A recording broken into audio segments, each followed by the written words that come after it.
Because if I'm being honest, like changing my first diaper wasn't natural for me. It wasn't like something that I'm like, I need to go do this. Like I was like, okay, this is going to be very difficult. And like, oh my gosh, how are we going to do this? Right.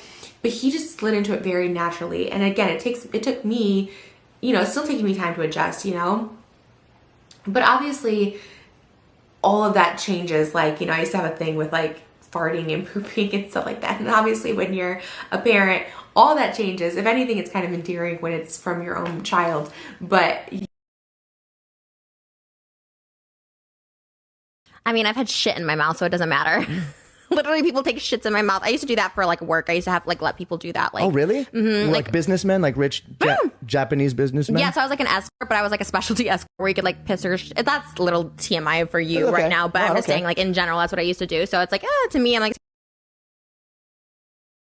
And that was only the first time when I changed her diaper and it was like coming out and I was like, oh, and then I was like, and then. Well, it was the triple threat. It's like.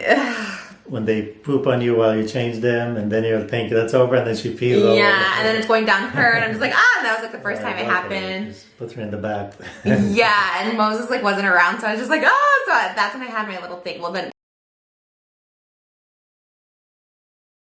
Like, what's like the craziest request someone had when you were an escort?